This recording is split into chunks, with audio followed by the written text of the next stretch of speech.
하나님의 말씀을 함께 보겠습니다. 누가복음 2장 13절 14절 말씀을 대독하겠습니다. 호련히 수많은 천군이 그 천사들과 함께 하나님을 찬송하여 이르되 지극히 높은 곳에서는 하나님께 영광이요 땅에서는 하나님이 기뻐하신 사람들 중에 평화로다 하니라. 아멘. 오늘 이 시간에는 누가복음 제2장 13절과 14절 말씀을 가지고 하늘에는 영광, 땅에는 평화라고 하는 제목으로 하나님 말씀을 함께 보도록 하겠습니다. 수년 전에 미국의 어느 작은 도시에서 실제적으로 있었던 사건이라고 하는데, 그 도시 당국에서는 성탄절을 맞이하여 특별한 기념 행사를 맞이하게 되어졌습니다. 시청 앞에 있는 광장에 많은 시민들을 초대하고 함께 성대한 성탄절 파티를 진행하기로 그렇게 시의회에서 결의를 냈습니다. 예수님께서 2000여 년 전 유대 땅 베들레헴에서 아기 예수님이 탄생하는 장면을 어마어마하게 큰 모형으로 만들고 이제 행사를 시작할 시간이 얼마 남지 않은 그런 가운데에 있었습니다. 그런데 행사를 시작하려고 할 때에 문제가 발생하게 되어졌는데, 말 구유에 누워 있어야 될 아기 예수님이 감쪽같이 사라져버리고 없었습니다. 마리아와 요셉은 그대로 있었고, 마국간의 말도 아기 예수의 탄생을 축하하기 위해 멀리서부터 온 동방박사들도 다 그대로 있었는데 아기 예수님만 사라지고 말았습니다. 주변을 샅샅이 뒤졌지만 도저히 찾을 수가 없어가지고 시 당국에서는 할 수 없이 행사장에 설치되어진 마이크를 통하여 시민 여러분 죄송합니다. 아기 예수님이 없어져서 파티가 잠시 동안 연기되었습니다. 혹시 아기 예수를 가지고 가신 분이 있다면 빨리 가지고 오시기 바랍니다. 라는 그런 광고를 했다라고 하는 것입니다. 간절한 당국의 호소를 들은 한 사람이 장난으로 가지고 갔던 아기 예수를 제자리에 가져다 놓으므로 그 시에서 원래 계획한 성탄절 파티를 하게 되었다. 라는 그런 이야기가 신문지상에 보도된 적이 있었습니다. 여러분들, 우리는 이와 같은 이야기를 통하여 아기 예수님이 없는 성탄절은 주인공이 없는 연극과도 같다라는 그런 말씀을 할 수 있는데, 오늘날 우리가 성탄 예배를 드리고 있는 이 교회들 안에도 세상에 예수님을 안 믿는 사람들은 물론이고 저러므로 성탄의 주인공이 되시는 예수님을 잊은 채 성탄절을 지내고 있는 사람들이 많다라고 생각을 할 수 있습니다. 어떤 조사기관에서 초등학교 다니는 어린이들에게 성탄절의 의미에 대하여 물어보았더니 산타클로스의 생일이라고 대답한 어린이들이 64% 이상이나 되었다라는 그런 이야기도 있습니다. 또 어린이들에게 크리스마스에 가장 하고 싶은 일이 무엇이냐고 물었더니 크리스마스 트리 꾸미기가 1위가 되어지고, 두 번째로는 영화를 보러 가기가 있었고, 3위에는 교회를 가기, 4위가 카드나 선물을 주고받기였다라는 그런 이야기도 있습니다. 여러분들, 이러한 모습은 비단 어린이들에게만 나타나는 모습이 아니라 나이가 든 어른들도 성탄절이 되게 되면 성탄의 진정한 의미는 망각한 채 그저 즐기는 인간적인 날로 보내는 이들이 굉장히 많이 있습니다.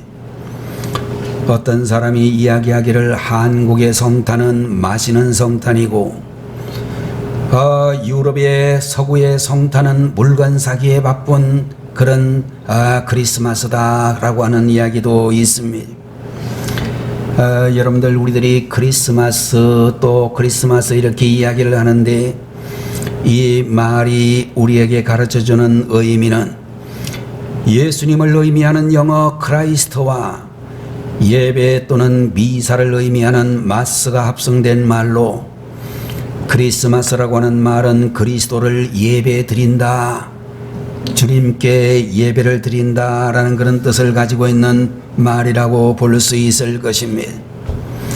그런 의미에서 여러분들 성탄절이라고 하는 이 절기는 먹고 마시는 날이 아니고 떠들며 즐기며 죄 짓는 절기가 아니라 아기의 몸으로 탄생하신 예수 그리스도를 향하여 예배를 드리는 절기다라는 것을 우리들은 알아야 될 것입니다. 여러분들 오늘 주일날이 성탄절인데 이 시간 예수 그리스도께서 2000여 년 전에 인간의 몸을 입고 이 땅에 오신 목적과 이유를 다시 한번 묵상해보는 그런 시간이 되어지기를 바라는 것입니다. 여러분들 우리가 오늘 본문에 나타나고 있는 14절에 있는 말씀을 보게 되면 지극히 높은 곳에서는 하나님께 영광이요 땅에서는 하나님이 기뻐하신 사람들 중에 평화로다 라고 하는 그런 말씀을 해 주시고 있는 것입니다. 여러분들 천사들이 하늘에는 영광 땅에는 평화가 가득하다라고 선언을 했는데 그럼에도 불구하고 오늘날 여러분과 저희들이 다 같이 이 땅을 바라보면 하나님의 영광이 가득하고 땅에 평화가 가득하다라는 그런 생각은 별로 들지 아니하고 여러분들 러시아와 우크라이나 사이의 전쟁이 그리고 아직도 우리 전 세계적으로 보면 수많은 민족들이 서로 다투고 전쟁을 하는 그런 모습들을 볼 수가 있을 것입니다. 세상은 점점 더 살벌해지고 무서운 세상이 되어가고 평화가 없는 세상이 되어져 가고 있다라는 그런 느낌을 가질 수밖에 없을 것입니다. 오늘 여러분과 저에게 주시는 두 가지의 소제목을 가지고 첫 번째로 하나님께 영광이라고 하는 이 말씀을 먼저 생각해 보고자 하는 것입니다. 여러분들 우리는 일반적으로 영광이라는 말을 사용하게 될 때에 더럽고 추한 것은 전혀 보이지 않고 찬란하고 황홀하고 눈부신 것을 연상하는 분들이 많이 계실 것입니다. 다른 사람들이 내 앞에서 꼼짝 못하게 하고 사람들에게 군림하는 것을 가리켜 영광이라는 말로 이해하는 분들도 많이 있을 것입니다. 여러분들 그러나 이것은 참된 영광이라고 말할 수가 없고 진정한 영광은 외부적인 모습에서 나오지 아니하고 희생에서 나오는 말이라고 볼 수 있을 것입니다. 여러분들 구체적으로 한 가지 예를 들어서 말씀을 드린다면 아름다운 얼굴과 좋은 몸매를 가지고 잘 차려입은 옷을 입고 잘 다듬은 손톱과 이런 모습을 보이는 어머니를 아름답다 그렇게 생각하는 분들은 별로 계시지 않을 것입니다. 여러분들 겉모습은 목숨을 걸고 치장을 하지만 특별한 이유도 없이 자녀들에게 끼니 때가 되면 냉장고에 찬밥이 있으니 오븐에 돌려 먹으라고 말을 한다든지 손톱에 매니큐어를 칠한다고 아이들에게 중국집에다가 짜장면 시켜서 먹으라고 한다든지 허구한 날 저녁 늦게까지 친구들과 만나느라 여보 아이들에게 저녁 먹이고 먼저 자요 라고 말하는 주부가 있다면 우리는 이 사람을 가리켜 아름다운 주부라고 말하기는 어렵다라고 하는 것입니다. 사람들은 자기를 희생하면서 온 힘을 다하여 자녀를 교육하는 어머니를 가리켜 아름다운 어머니라고 그렇게 부르고 있습니다. 남편과 가정을 위하여 수고하느라 손마디가 거칠어졌다고 할지라도 그러한 주부를 보고 아름다운 아내라는 그런 칭호를 우리는 그렇게 말하고 있는 것입니다. 여러분들, 우리는 이런 이야기를 통하여 우리가 알 수 있는 것은 희생이 없는 한 진정한 영광은 있을 수 없다라고 하는 것을 우리들은 알아야 될 것입니다. 여러분들, 마국간이라고 하는 이 장소는 짐승들이 배설한 똥이나 오줌 등으로 인하여 불결하고 냄새나는 곳이요 인간이 태어날 장소가 아닐 것입니다. 아무리 가난한 가정이라 할지라도 마국간에서 아기를 출산하는 어머니는 정말로 상상하기조차 힘들 것입니다. 그러나 여러분들, 오늘 본문 제14절에 있는 말씀을 보게 되면 하나님의 아들이신 예수님께서 마국간에서 태어나신 것이 오히려 하나님께 영광이 된다라고 말씀을 해 주시고 있습니다. 여러분들, 그 이유는 모든 인간을 구원해 주시려고 독생자 예수 그리스도를 아낌없이 대속의 제물로 주신 사랑의 증거이기 때문이다 라고 말씀을 드릴 수 있을 것입니다. 크리스마스를 며칠 앞둔 어느 날 교회 학교 선생님이 학생들을 놓고 이런 질문을 했습니다. 너희들 이번 크리스마스 때 무슨 선물을 받고 싶니? 라고 이야기를 했더니 아이들은 다 나름대로 받고 싶은 선물을 한 가지씩을 다 이야기를 했는데 그 가운데 아버지가 없는 아이가 차례가 되어졌습니다. 그 아이를 보고 선생님께서 너는 무슨 선물 받고 싶어? 라고 했더니 그 아이가 잠시 동안 머뭇거리더니 저는 아버지가 보고 싶어요.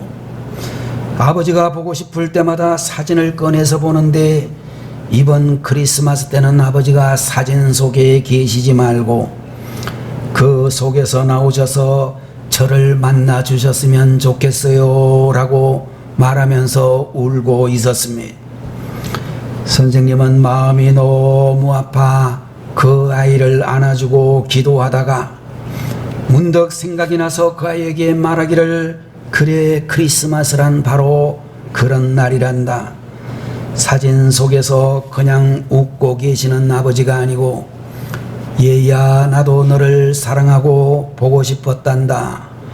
그렇게 말씀하며 뛰어나온다면 얼마나 놀랍고 기쁘겠니?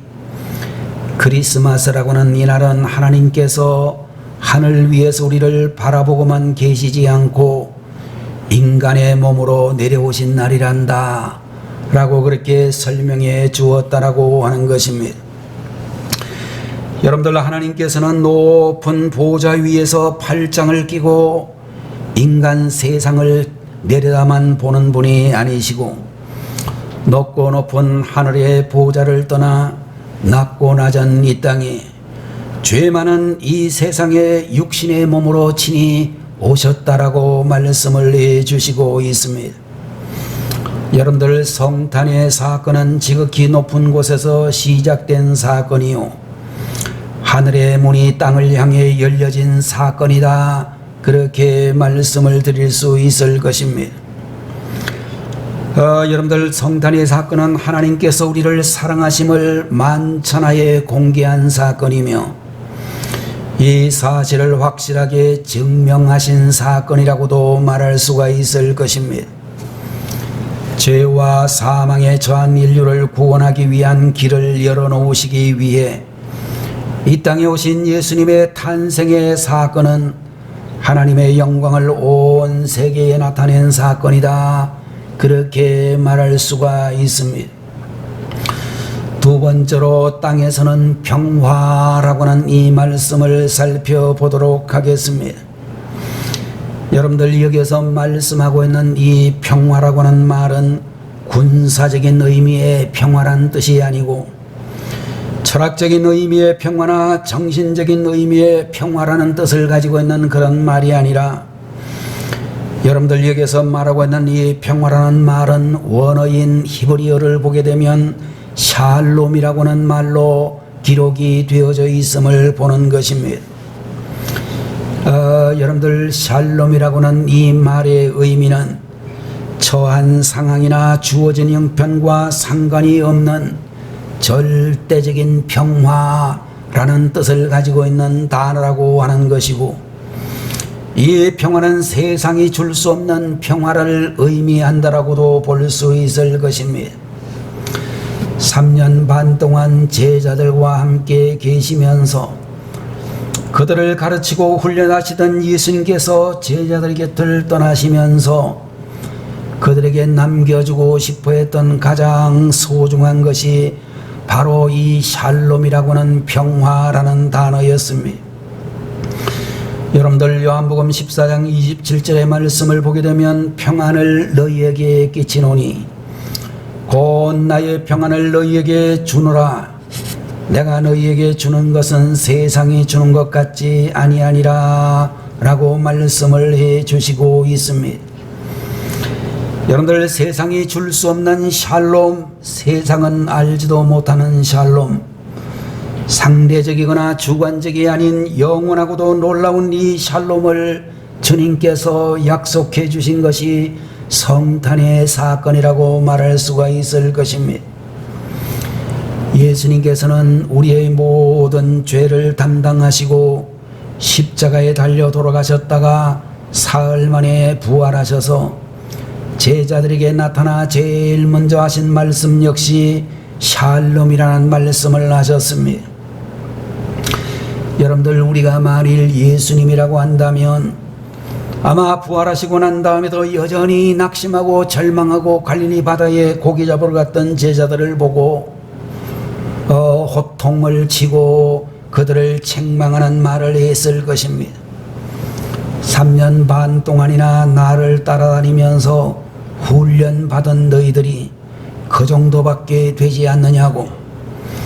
베드로, 너는 수제자라면서 그 여인들 앞에서 3번씩이나 나를 부인하다니, 그리고 3번째는 나를 저주까지 하다니 한심하다. 아마도 그렇게 말할 수도 있을 것입니다. 그러나 여러분들, 예수님께서는 유대인들에게 잡혀갈까봐 문들을 꼭꼭 걸어잠근 채 숨어있는 제자들에게 나타나셔서 말씀하시기를 너희에게 평강이 있을지어다 라고 말씀을 하시고, 또 주님을 보고 기뻐하는 제자들에게 너희에게 평강이 있을지어다 라고 말씀하시는 것을 보게 되는 것입니다. 자, 여러분들, 이처럼 예수님께서는 평강의 왕으로 이 땅에 오셨다라고 말씀하셨고, 이 세상 모든 사람들에게 평화를 주시기 위하여 베들레헴 말 고유에서 탄생하셨다라고 말씀하고 있는 것입니다. 자, 여러분들, 오늘 14절에 있는 말씀에 지극히 높은 곳에서는 하나님께 영광이요 땅에서는 기뻐하심을 입은 사람들 중에 평화로다 라고 이렇게 말씀을 해 주시고 있습니다. 자, 여러분들, 우리가 땅에서는 그냥 평화라는 말이 나오는 게 아니라 기뻐하심을 입은 사람들 중에 평화라고 말씀을 하셨습니다. 여러분들, 주님이 다시 오시는 그날까지 이 세상에서는 전쟁이 끝나지 않을 것입니다. 고통과 눈물과 탄식은 계속되어질 것이고, 세상은 평화를 원하지만 전쟁은 끊임없이 계속 이어질 것이라고 짐작이 되어지는 것입니다. 그러나 여러분들, 우리 그리스도인들에게는 정말로 세상 사람들처럼 전혀 예상하지 못했던 것처럼 사고를 만나기도 하고, 믿었던 사람들로부터 배신을 당하기도 하고, 다른 사람들에게 사기를 당하기도 하지만, 그럼에도 주님이 주시는 진정한 평화를 누리게 되어질 줄로 믿는 것입니다. 자, 여러분들, 세상이 줄 수 없는 평안, 세상이 알지도 못하는 평안을 누릴 수 있는 이유는 첫 번째로 하나님과 화목할 수 있게 하셨기 때문이다 말씀을 드릴 수 있습니다. 여러분들, 골로새서 1장 21절의 말씀을 보게 되면 인간은 하나님과 원수된 사람이라고 했고, 에베소서 2장 1절에서 3절까지를 보게 되면 허물과 죄로 죽었으며 본질상 진노의 자녀였다라고 말씀하고 있는 것입니다.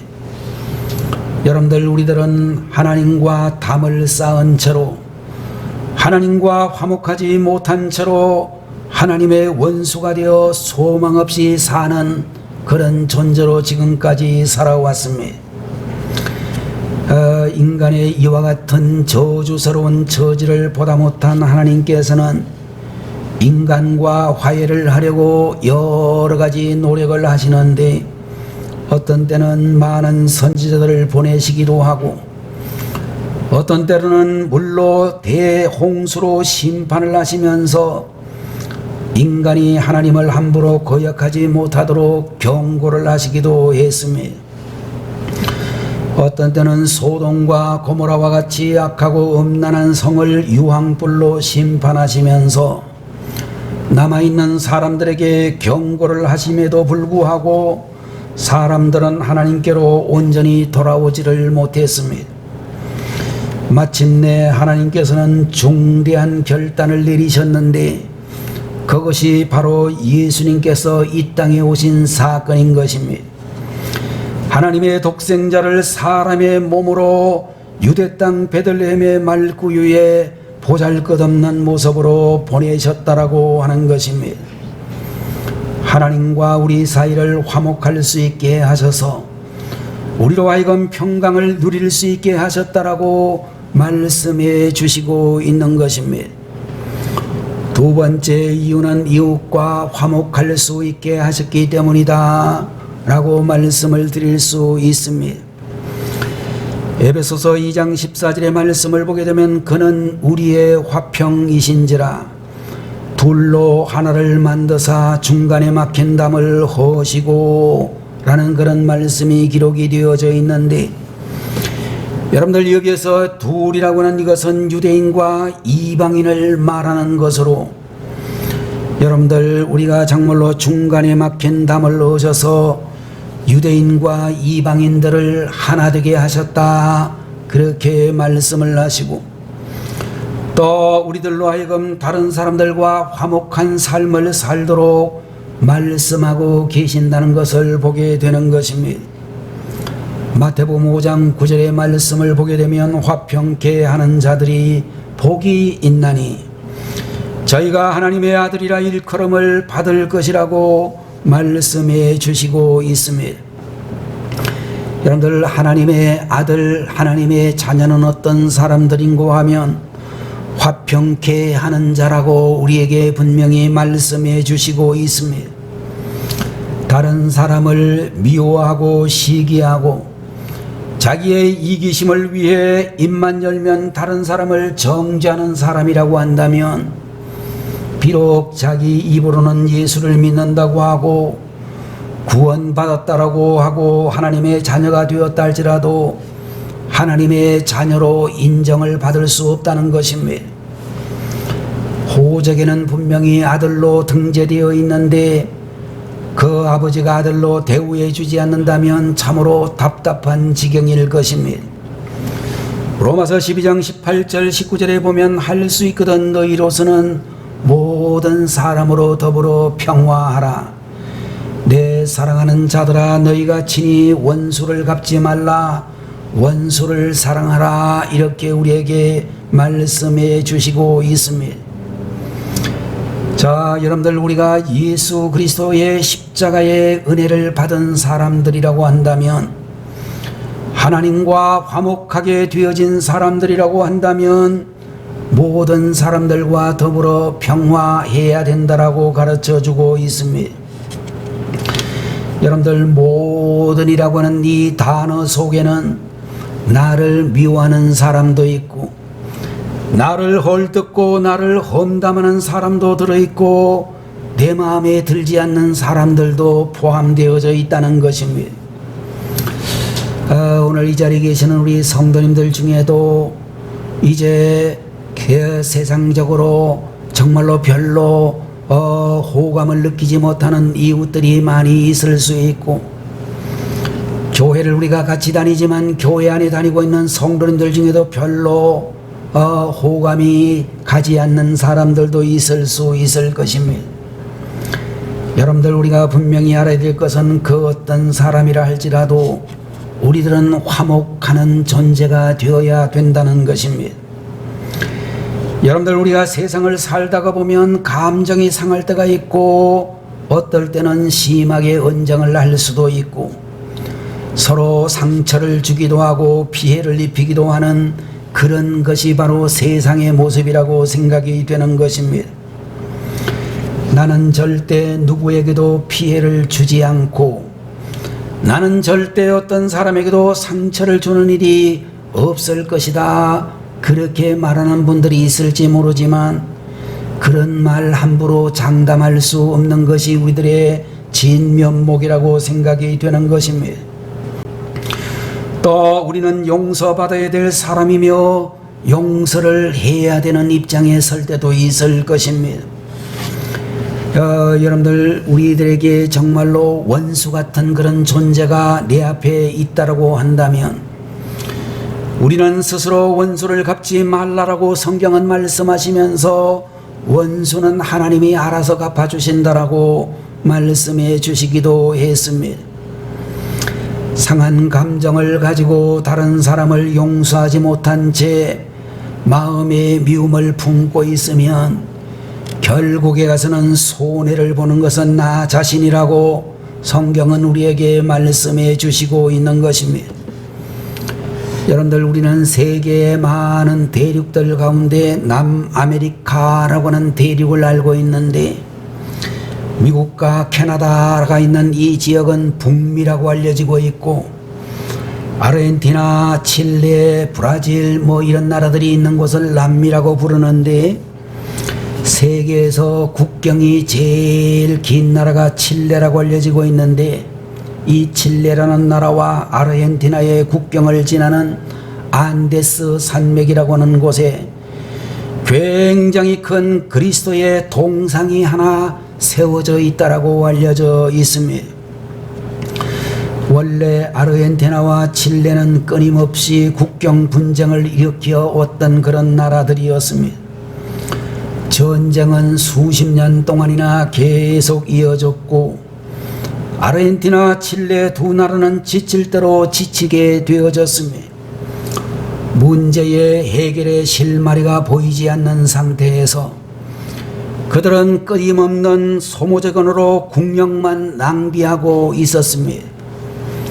그래서 이 두 나라의 모든 국민들과 대통령과 정상들이 영국의 임금이었던 에드워드 7세에게 중재를 해달라고 요청을 했습니다. 영국의 국왕이었던 에드워드 7세라고는 왕이 양국의 지도자들과 강요들이 모인 자리에서 평화의 주님을 그들에게 소개했습니다. 성경을 펼쳐놓고 두 나라가 그리스도의 사랑으로 서로 용납하고 용서할 것을 권면을 했습니다. 마침내 아르헨티나, 칠레 양국 간의 평화조약이 체결되었습니다. 양국의 대통령은 평강의 왕이신 예수 그리스도의 이름으로 조약문서에 서명을 했고 이로 말미암아 수십 년 동안이나 계속되었던 전쟁의 종지부를 짓게 되어졌습니다. 양국의 대통령들은 나무 십자가를 사이에 두고 무릎을 꿇었고 에드워드 7세는 그들을 대표하여 하나님 앞에 감사의 기도를 드렸는데 그때가 바로 크리스마스 전야 12월 24일이었다라고 알려져 있습니다. 여러분들, 2000여 년 전 평강의 왕으로 오신 예수님은 나라와 나라 사이에 평화를 주시는 분이라고 우리는 믿습니다. 예수님께서는 하나님과 우리 사이에 있는 담뿐 아니라 사람과 사람 사이에 있는 담을 무너뜨리기 위하여 이 세상에 오신 분이라고 믿습니다. 주님이 오신 자리에는 하나님과 우리 사이에 막힌 담이 허물어지고 사람과 사람 사이에 막힌 담도 허물어지게 될 줄로 믿는 것입니다. 주님께서 허물어 주신 담을 다시 쌓는 어리석은 성도들이 절대로 되지 말아야 될 것입니다. 평화의 왕으로 오신 주님을 통하여 하나님과 화목할 수 있기를 바라고, 모든 막힌 담을 허물어 놓으신 주님을 통하여 모든 사람들로 더불어 화목할 수 있는 분들이 되셔야 되겠습니다. 여러분들, 이제 한 6일 정도가 지나게 되면 2022년이라고 하는 이 해가 지나가고 새로운 2023년을 맞이하게 될 것입니다. 여러분들, 2022년이 다 지나가기 전에 혹시라도 불편한 관계에 있는 이웃이 있다면 오늘 이 자리에 계시는 우리 성도님들 모두가 다 같이 화목의 손을 내밀 수 있는 그런 분들이 되시기를 바라고, 새로운 한 해를 출발하기에 앞서서 무너진 관계들이 회복되어지고 깨어진 마음들이 회복되어야 될 줄로 믿습니다. 여러분들, 우리의 마음과 우리의 힘으로는 품을 수 없지만 포기하지 아니하시고 소망이 없던 나를 회복시켜 주신 주님의 사랑으로 다른 사람들을 품을 수 있는 주의 자녀들 되시기를 바라는 것입니다. 주님은 이미 모든 막힌 담을 허물어 주셨고, 주님이 허물어 놓으신 것을 다시 쌓는 어리석은 성도들이 되지 않는 우리 성도들이 다 되시기를 바라고, 주님 앞에 화목의 사신으로 가족들 간에, 성도들 안에, 세상 안에 나아갈 수 있는 평화의 사신들이 되시기를 주님의 이름으로 축원드립니다. 기도하겠습니다.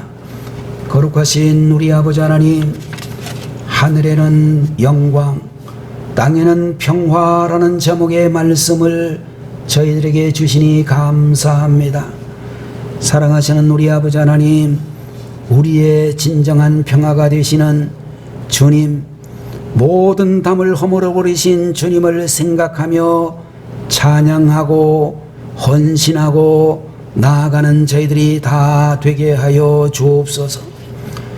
주님이 하나님과 우리 사이에, 나와 이웃 사이에 막힌 담을 다 허물어 주셨으니 허물어진 이 담을 다시 쌓는 어리석은 저희들이 결단코 되지 아니하도록 주님 함께하여 주시고, 이 해가 다 지나기 전에 화목의 손을 내밀어 무너진 관계들이 회복되어지고 깨어진 마음들이 회복되어지도록 은혜를 베풀어 주시옵소서.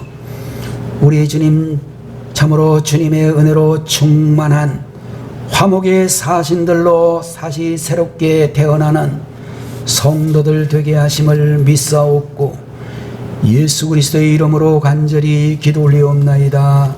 아멘. 다 같이 기도하겠습니다. 지금은 만 백성을 죄에서 구원하시기 위하여 어린 아기의 모습으로 베들레헴 마을 구유에서 탄생하신 우리 주 예수 그리스도의 무한하신 은혜와 하나님 아버지의 만극하신 그 사랑하심과 오늘도 저희들의 중심에 들어오셔서 감동 감화해 주시는 성령님의 놀라우시는 종이 이 시간 주님 앞에 머리 숙여 성탄 예배를 드리는 사랑하는 모든 성도들 머리 위에, 저들의 가정과 사업장과 일터 위에, 우리가 살고 있는 이 대한민국 모든 백성들 머리 위에 지금부터 영원히 함께 하시기를 간절히 축원하옵나이다. 아멘.